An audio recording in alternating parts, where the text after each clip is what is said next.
Beda antara ekonom sama financial planner. Financial planner kalau saat gini, aduh bapak-bapak, ibu-ibu, ini harus ditanam, kan segala macam. Ekonom di other way around, spending dong. Nah, sekarang musuhnya Pak Purbaya adalah emak-emak. Karena apa? Karena nih ketakutan apa sih? Nanti BBM naik. Enggak, dijagain sama pemerintah. Oke. Itu Tadi statementnya Mas Wira, tolong ya. jadi opsi BBM naik itu adalah pilihan terakhir. Itu kalau misalnya besok kiamat mungkin baru.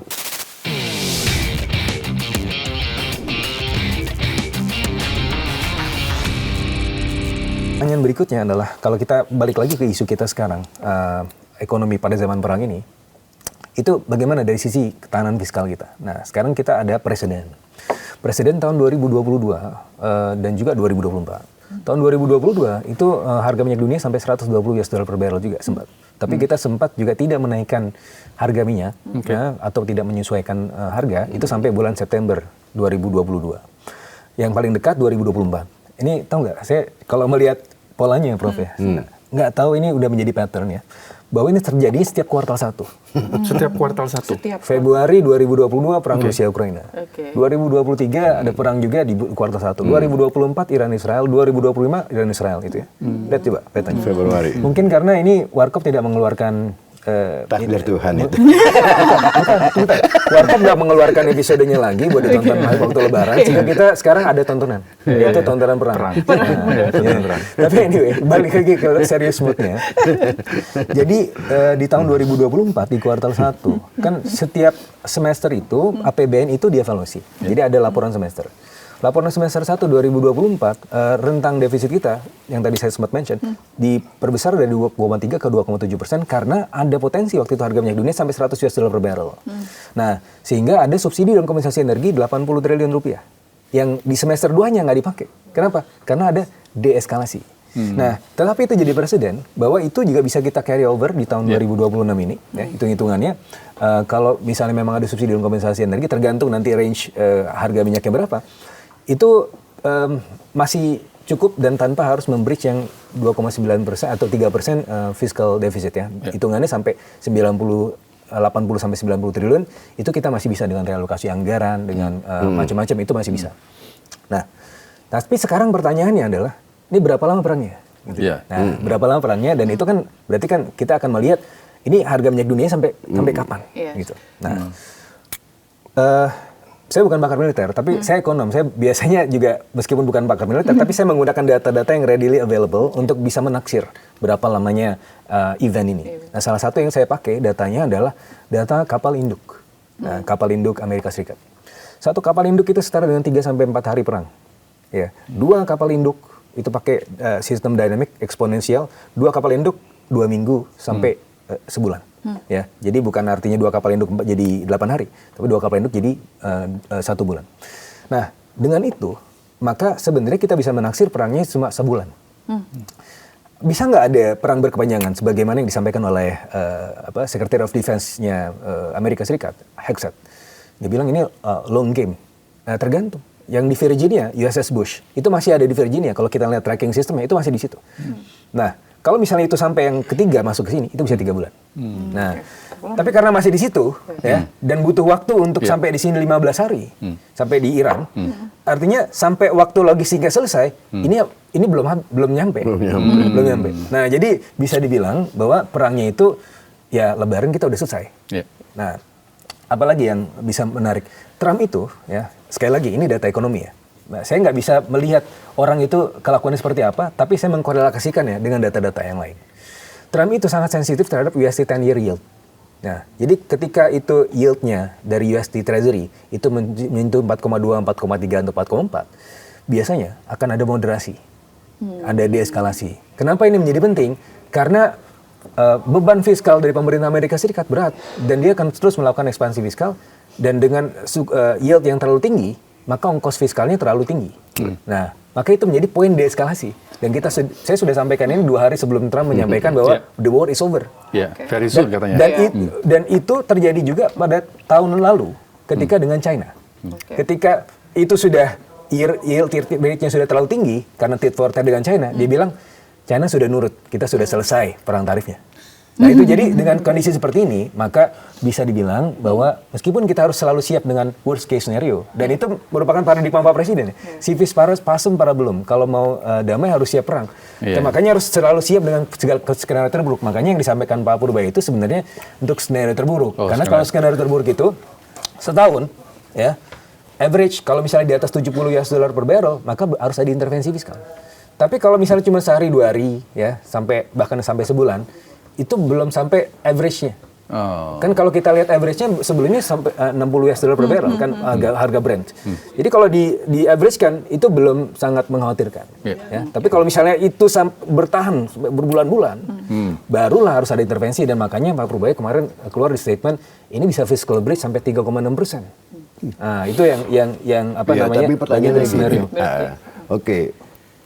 That the war comes to an end, it is one story, ya kan? The second story, apakah harga minyak juga along the way akan turun, itu kan? Benar. Nah, dari 2-3 hari terakhir saya lihat setelah hit 118 Brent ya, terus nggak lama tuh hitungan less than 24 jam, drop lagi 90, naik lagi dikit, dan sekarang setahu saya Brent and WTI ini hovering di bawah 90.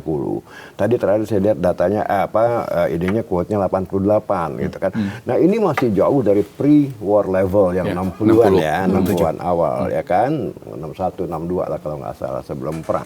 Nah, sekarang menjadi pertanyaan adalah apakah market believes ya kan bahwa memang setelah si Trump bilang oke, we end the war ya kan, everything will be okay gitu kan ya.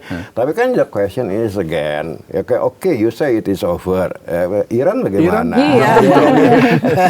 Ya kan? Apa mereka akan diam aja gitu kan ya? Nah, ini market expectation plays the role untuk menentukan harga minyak gitu loh ya kan. Tapi kalau dari sisi budget, tadi Mas Fitra benar. Ya kan, kalau saya lihat dari budgetnya, budget defisitnya ya, yang gila nih, didampingi dengan jobs report yang terakhir kemarin keluar, itu bikin ngeri buat si Trump untuk meneruskan war. Karena cost-nya sangat very huge gitu kan ya. Iya, dan bukan tidak mungkin nanti November midterm election dia dihajar gitu kan. Dan midterm election itu sangat sensitif terhadap inflasi. Nah, inflasi kalau dari tarif simple bos, potong itu tarif, inflasi turun. Tapi kalau inflasi dari harga minyak nggak gampang loh motongnya ya kan. Terpaksa mungkin monetary ini tightening ya kan. Suku bunga naik, defisit lagi naik, karena suku bunga naik, si Trump bilang, hai ya lu cilaka buntut kuda loh. Jadi nah ini kalau saya dilihat dari sisi tadi ya, dari sisi teknis memang benar Witra tadi ya. Tapi kalau dari sisi budget saya bilang, it is not affordable buat Trump untuk berlama-lama perang. Nah, kesimpulan saya satu ya kan, bahwa Trump akan declare he is the winner of the war, walaupun the fact is not that gitu kan, tapi at least I'm not gonna lose my face. Kan by saying that ya kan ya. Nah oke, fine, pokoknya gue menang lah ya, ngapain kayak gitu kan, sesuai dengan standar ya kan, tentu dong gue nggak bisa bilang gue udah bokeh gitu ya kan, pokoknya gue menang Nah, yang jadi pertanyaan kembali lagi, apakah Iran akan diam aja terus gitu kan, yang menjadi pertanyaan. Nah, tadi waktu ngobrol-ngobrol dengan Mas Fitra nih ada masukan bagus gitu loh nih ya. Nih penggantinya Khomeini ini anaknya nih bisa juga nekat dalam arti apa? Udah buat gue mati sekalian, mati syahid. Bapak gue udah mati, ibu gue mati, anak gue mati, sekarang gue mati pun oke kan, itu psikologis juga play through gitu kan ya. Dan dia ya barang kekuasaan tertinggi loh bosnya. Kalau dia pencet tombol itu roket harus terbang ke grogol sana, terbang ke grogol gitu. Sebenarnya mengkhawatirkan itu kalau Korea Utara. Korea Utara enggak, takutnya bukan gimana kan. Kita nggak tahu tuh teknologinya nyampe atau enggak. Takutnya nanti sebelum nyampe jatuh di Indonesia. Jangan dong. Tapi kan nggak boleh komen juga sih ya. Oke, itu tadi diomongin sama Pak. Ini lebih tidak terukur. Lebih serem lagi. Kalau Iran masih terukur. Oke, tadi kita ngomongin masalah harga minyak yang belum pasti gitu ya. Mungkin tadi Pak Ferry juga bilang kemungkinan Iran masih tetap perang, dan kita nggak tahu apakah dengan perang berakhir harga minyak ini tetap, kita ngomongin dampaknya ke Indonesia ya. Kita bisa ini karena mungkin masyarakat biar khawatir. biar bagaimana gini lah, beda harga minyak 72 atau 62 per war ya kan dengan kalau dia tetap hovering around 90 kayak sekarang 88 pasti beda ya kan. Tinggal masalahnya durasinya berapa lama ya kan. Tadi Fitra udah bilang kalau cuma 1 bulan di averaging nggak nyampe di 72 kan gitu ya kan, masih affordable lah kita gitu kan ya. Itu satu side ya.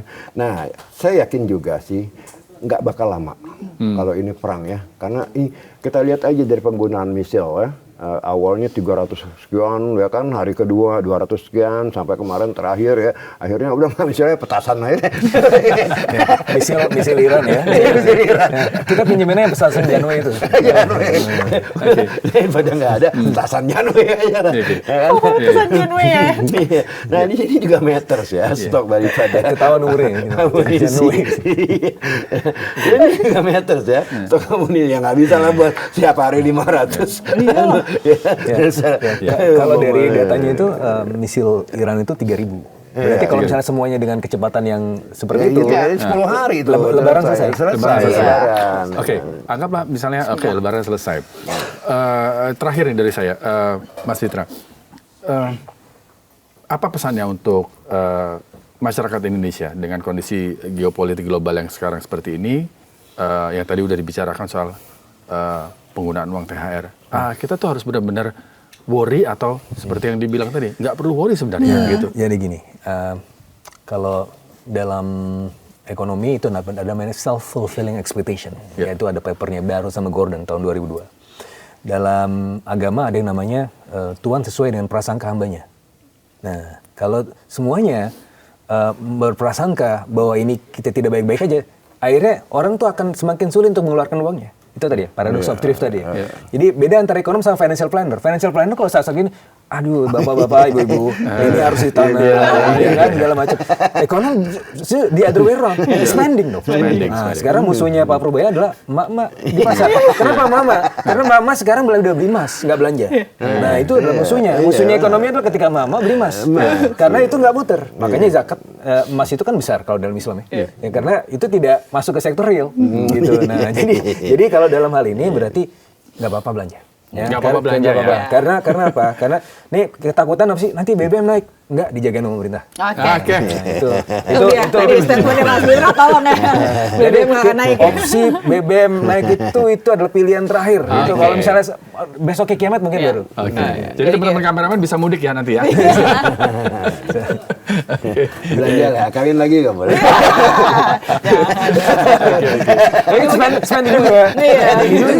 Oh iya benar. Ani-ani itu kan, loh, semakin banyak ani-ani itu semakin banyak spending. Kenapa jadi ke ani-ani Mas Fitra? Oke, Spending skincare. Iya benar perawatannya ya. Oke, Prof Heri mungkin ada yang disampaikan untuk, karena mungkin masyarakat masih ada yang khawatir. Dan tapi tadi dari statement keduanya bahwa insya Allah Lebaran ini udah selesai. Gitu kan. Spending lah sambil zikir. Mumpung Ramadan. Dari 10 hari terakhir juga ya. Kalau saya kira sama aja ya. Nggak beda lah apa yang saya sama Fitra. Artinya gini, ya kan, all the numbers tell you the statement like this, gitu kan. Ini juga saya share tadi, ya kan, mengenai paradox. If everyone save the money, they do not spend, the economy basically ya self-fulfilling prophecy, dan akan collapse. Dan sekarang pertanyaannya, apakah pemerintah, ya kan, kalau knowing that household consumption down, ya pemerintah harus bisa up, gitu kan. Nah, the problem is then, you have the money or not. Kalau up-nya cuma untuk menambah spending yang tidak produktif dan yang bakal jadi istilahnya jadi pup ya. Pakai ngutang lagi kan? Pakai ngutang lagi ya, saya kira itu kontraproduktif ya. Nah sekarang dari pemerintah sendiri ada problem yang satunya adalah optimalisasi dari spending. Nah ini yang saya ramalkan tahun lalu juga karena ngelihat bahwa spendingnya ini gini, menarik pajak di satu pihak ya. Yang paling susah jadi Menq itu bukan narik pajak sebetulnya. How to spend the money. Itu paling susah loh. Ya, sebenarnya benar-benar ini ya. Iya kan kalau narik pajak kan ada aparatnya ya, ada Dirjen Pajak, ada kantor pajak ya, you don't have to worry about that. Makanya aneh juga saya ngeliat Purboyo nih ngurusin pajak nih, bea cukai segala macam, lu kirim orangnya tembak-tembakin kayak gitu. Yang paling susah justru sama kayak emak-emak bos, ya kan? Dia dapat duitnya gampang nih dari suaminya nih. Yang pusing kan kalau punya anak 9. Ini bagaimana? Gajinya cuma 3 juta gitu ya. Anaknya 9. Ini kan yang paling susah. Dapatnya tuh nggak susah mama gitu kan ya. Lo nggak kasih ya, lo tidur di Monas lo. Makanya tinggal dekat masjid. Lebih gampang tidur. Bukan ada makanan juga kan? Benar banget. Nah sekarang yang kita tunggu-tunggu adalah kembali lagi how the government spend the money, knowing that it has budget constraint, knowing that it has no longer fiscal space yang sama sekali benar-benar space-nya besar, ya kan ya? Karena tadi ada 2 faktor. Faktor pertama adalah faktor internal, yang kedua ada external shock, ya kan? Naiknya harga minyak kan gitu ya. Walaupun you may assume ini perang tidak lama gitu kan ya. Tapi kembali lagi market punya expectation bisa beda loh, ya kan ya? Bisa aja dia stays di atas 80, bahkan dia 90 gitu kan ya. Mungkin lebih dari 3 bulan gitu kan ya. Nah artinya pemerintah harus membuat worst case scenario. Oke. Ya, semoga saja memang perangnya tidak berlangsung lama, kondisi ekonomi di Indonesia bisa baik-baik saja. Kita bisa berlebaran dengan tenang, bisa mudik dengan tenang. Iya, kayak ketupat ada. Bisa ngasih amplop ke ponakan-ponakan. Jangan lupa THR-nya digunain deh. Punya ruang kecil susah soalnya. Udah ditukerin lagi ya. Oke, terima kasih Mas Fitra. Dan juga Prof. Ferry telah bikin terang hari ini. Tentunya kita berharap juga masyarakat mendapatkan informasi ini bermanfaat bagi mereka gitu ya. Kekhawatiran mereka yang tadinya tinggi begitu terkait dengan dampak perang ini, insya Allah bisa karena puasa insya Allah agak lebih terdampak sedikit, karena tadi juga sudah dibilangin Mas Fitra bahwa insya Allah pemerintah akan menjamin, dan salah satunya minyak atau BBM yang tidak akan naik. Jadi jangan panik buying. Itu opsi terakhir ya. Benar, opsi terakhir kalau misalnya Mehmet kiamat besok baru dinaikin. Oke, terima kasih. Dan saya Fazila Karisa. Saya Rizky Hasan, terima kasih. Pamit. Dan sampai ketemu di Bikin Terang selanjutnya. Bye-bye. Bye-bye. Thank you, Prof. Thank you. Thank you.